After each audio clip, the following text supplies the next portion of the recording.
E agora sim, começou a live do presidente Jair Bolsonaro, vamos acompanhar. A concessão de graça ao deputado Daniel Silveira. Agora, mais importante que o Daniel Silveira é o que isso tudo traz seu bojo para todos nós, 215 milhões de habitantes. Então vamos às leituras. Primeiro, meia dúzia considerandos.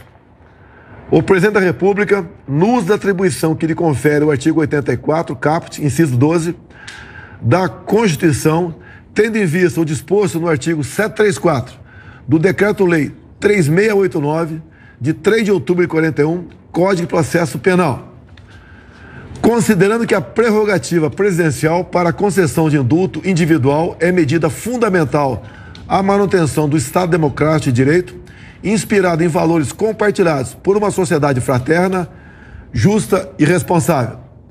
Considerando que a liberdade de expressão é pilar essencial da sociedade em todas as suas manifestações.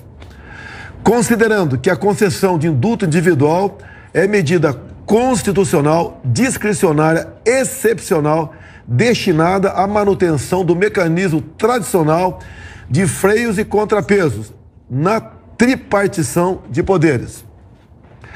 Considerando que a concessão de indulto individual decorre de juízo íntegro baseado necessariamente nas hipóteses legais e moralmente cabíveis.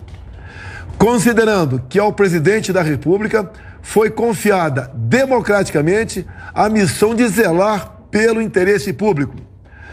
Considerando que a sociedade encontra-se em legítima comoção em vista da condenação de parlamentar resguardado pela inviolabilidade de opinião deferida pela Constituição, que somente fez uso de sua liberdade de expressão.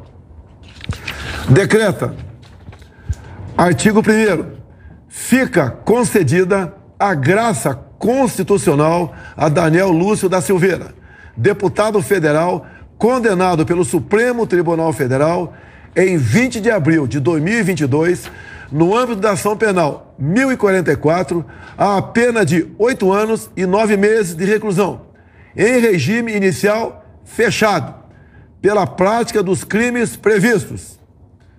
Inciso 1. No inciso 4 do caput do artigo 23, combinado com o artigo 18 da Lei 7.170, de 14 de dezembro de 1983. 2. No artigo 344 do Decreto-Lei 2848, de 7 de dezembro de 1940, Código Penal. Artigo 2º. A graça de que trata este decreto é incondicionada e será concedida independentemente do trânsito em julgado da sentença penal condenatória. Artigo 3º. A graça inclui as penas privativas de liberdade, a multa, ainda que haja inadimplência ou inscrição de débitos na dívida ativa da União, e as penas restritivas de direitos. Brasília, 21 de abril de 22. Agora aqui, a motivação do ato. É um pouco mais longo, acredito que em 10 minutos ou 15 eu conclua a sua leitura, mas para mostrar a todos que nós nos fundamentamos em ações, em jurisprudência do próprio ministro Alexandre de Moraes. A motivação do ato. Nos termos do artigo 84, 12 da Constituição Federal, o presidente da República tem legitimidade e competência para a edição de decreto de concessão de indulto individual, graça.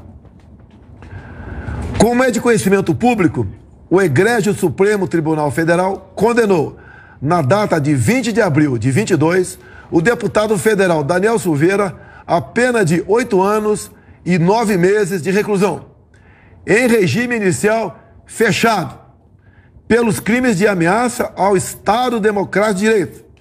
Artigo 23, inciso 4, combinado com o artigo 18 da Lei 7.170 de 83. E coação no curso do processo. Artigo 344 do Código Penal. O indulto individual, também conhecido por graça está previsto na legislação brasileira, no artigo 84, inciso 12, da Constituição Federal de 88, nos artigos 734 a 741 do Decreto-Lei 3689, de 3 de outubro de 41, Código de Processo Penal. No artigo 107, inciso 2, do Decreto-Lei 2848, de 7 de dezembro de 1940, Código Penal. E nos artigos 188 a 192 da Lei 7.210, de 11 de julho de 84, Lei de Execução Penal.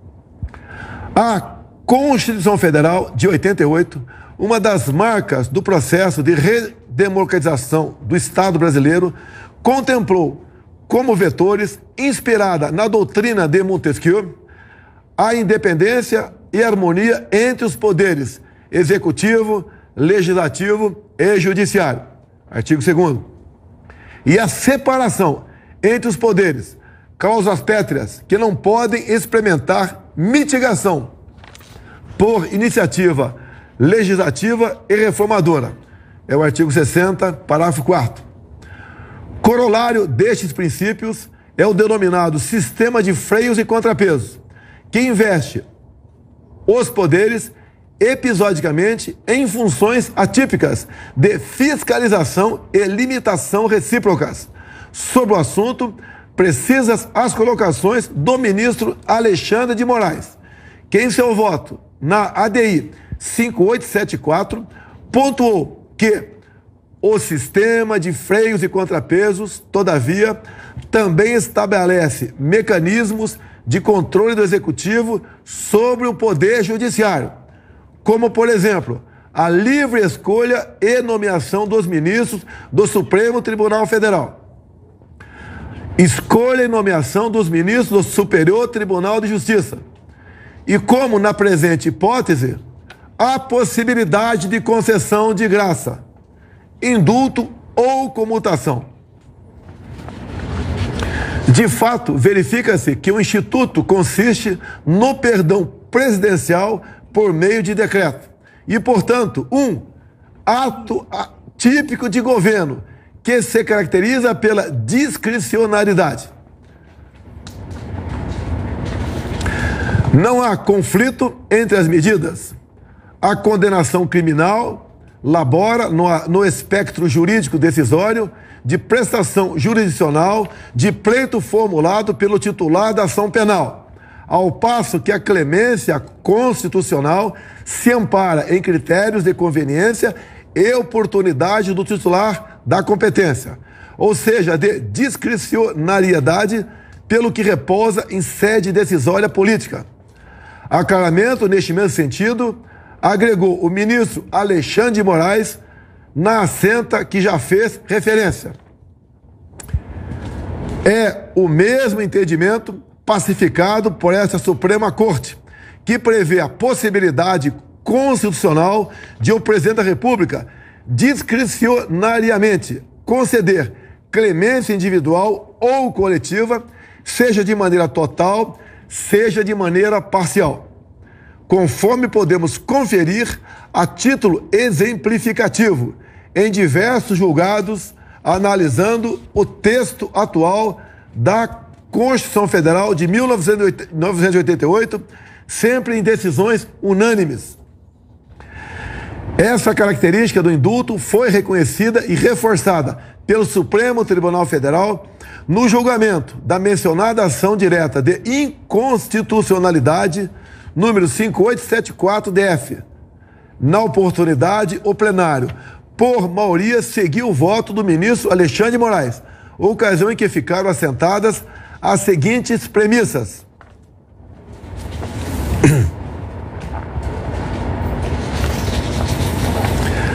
A Constituição Federal, visando principalmente a evitar o arbítrio e o desrespeito aos direitos fundamentais do homem, previu a existência dos poderes do Estado, independentes e harmônicos entre si, repartindo entre eles as funções estatais. Compete ao presidente da República definir a concessão ou não do indulto, bem como seus requisitos e a extensão deste verdadeiro ato de clemência constitucional, a partir de critérios de conveniência e oportunidade. A emenda de Alexandre de Moraes.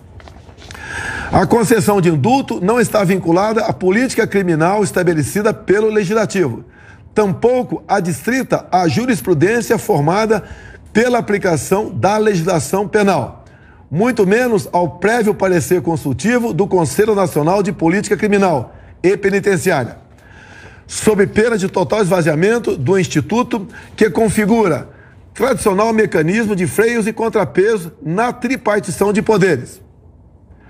Possibilidade de o Poder Judiciário analisar somente a constitucionalidade da concessão da clemente a príncipes e não o mérito que deve ser entendido como juízo de conveniência e oportunidade do Presidente da República, que poderá, entre as hipóteses legais e moralmente admissíveis, escolher aquela que entender como a melhor para o interesse público no âmbito da justiça criminal.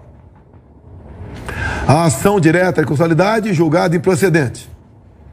Relator, Roberto Barroso. Relator para acordo, o ministro Alexandre de Moraes. Tribunal Pleno, julgado em 9 de maio de 2019.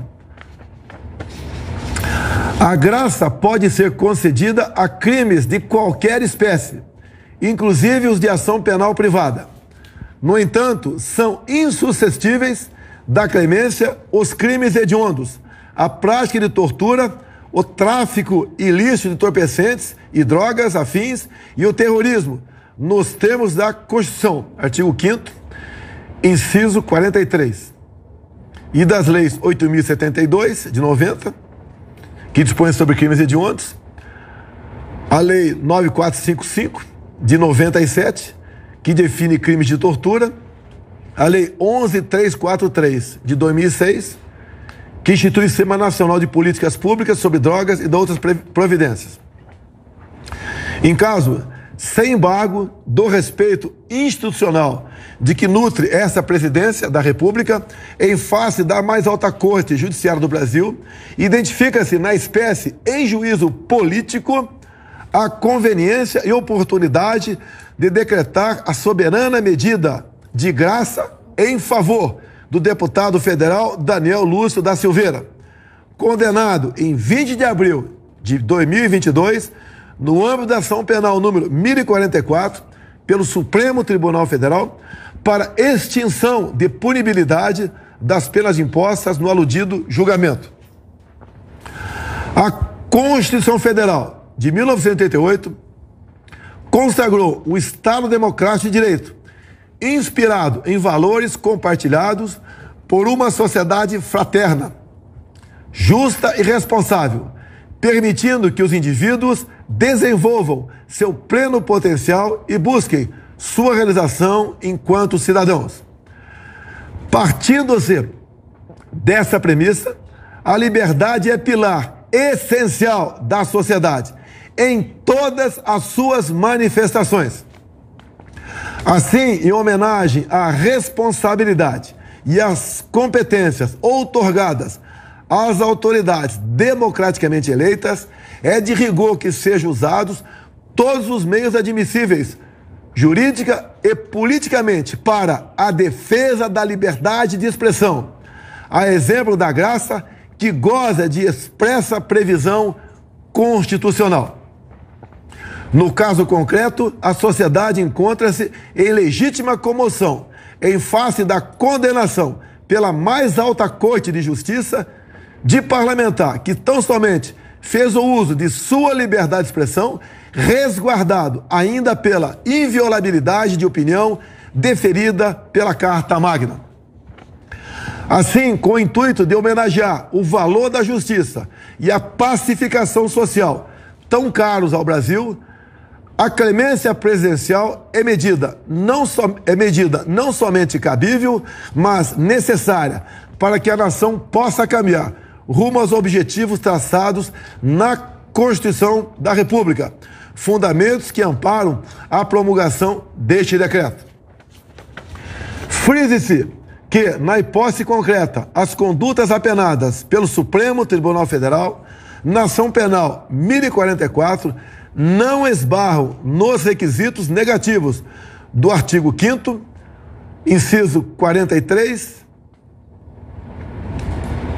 pelo que cabível a medida de clemência constitucional. Acrescente-se que, conforme a dicção do artigo 734 do Código de Processo Penal, o processamento do benefício pode operar por provocação do apenado, por sua defesa ou de ofício, modalidade eleita, assentando que a declaração do indulto terá preferência sobre a decisão de qualquer outro incidente no curso da execução penal, exceto quando medidas urgentes. Já com relação à extensão da graça, possui o objetivo inicial, o afastamento das penas privativas de liberdade, já que essas se mostram as consequências mais gravosas de qualquer condenação. Todavia, por se tratar de ato de indulgência que resulta na sustação das sanções de uma condenação, pode abarcar as penas menos gravosas, portanto, as restritivas de direito e de multa. Sobre essa dimensão da medida de indulgência, trago a colocação, nova passagem do voto do ministro Alexandre de Moraes, na citada ADI 5874. O indulto não se direciona somente às penas privativas de liberdade, mas sim ao afastamento das sanções impostas pela condenação judicial. Não haveria sentido em se poder perdoar os crimes mais graves, apenados com restrição à liberdade, e impedir a clemência aos delitos mais leves, apenados com penas restritivas de direitos. Por fim, pontua-se que a graça ou o indulto podem ser concedidos mesmo antes da condenação criminal e do trânsito em julgado, vez que não há limitação temporal na lei maior. Esse aspecto fora igualmente abordado no julgamento da DI 5874, em que se afastou a inconstitucionalidade do artigo 11 do decreto 9.246 de dezembro de 2017, que concedia indulto coletivo. Oportuna a reprodução das seguintes passagens dos votos dos ministros Alexandre de Moraes e Gilmar Mendes, respectivamente. Alexandre de Moraes, abre aspas, da mesma maneira, em relação ao artigo 11, a Constituição Federal não limita o momento em que o presidente da República pode conceder o indulto, sendo possível isentar o autor da punibilidade mesmo antes de qualquer condenação criminal. A despeito do pedido do requerente para declarar a inconstitucionalidade dos incisos 1, 2, 3 e 4 e do artigo 11, apenas o 2 foi suspenso pelo relator. Isto é, suspendeu-se a concessão do indulto na pendência de recurso da acusação, pois a pena ainda pode ser ampliada, o que alteraria o marco de referência para a concessão do indulto. Na doutrina, afirma-se: verificamos a possibilidade de se receber o indulto antes do trânsito em julgado. O indulto presidencial, origens, evolução e perspectivas, ou seja, não há óbice para que o indulto seja aplicado antes do trânsito em julgado do processo. Conforme já afirmado, a concessão do indulto é prerrogativa do presidente da República, que já possui impactos no exercício da pretensão punitiva pelo Estado, podendo ter consequências em qualquer fase da persecução penal. Trata-se de mecanismo de gestão do sistema penal, com impactos em questões penitenciárias e de política criminal em sentido amplo. Portanto, inexiste violação da norma deferida no decreto de indulto aqui analisado. Feitas essas considerações, concede-se via decreto anexo graça ao deputado federal Daniel Lúcio da Silveira, em virtude da condenação no bojo da ação penal 1044, em julgamento levado a efeito no dia 20 de abril de 2022. Jair Messias Bolsonaro. É o que tinha a declarar, é um assunto pacificado, é um direito do presidente da República conceder a graça, e toda a fundamentação dessa graça estão em julgados, em jurisprudências do próprio senhor ministro Alexandre de Moraes. Portanto, repito, o decreto é constitucional e será cumprido. Boa noite a todos e que Deus abençoe o nosso Brasil.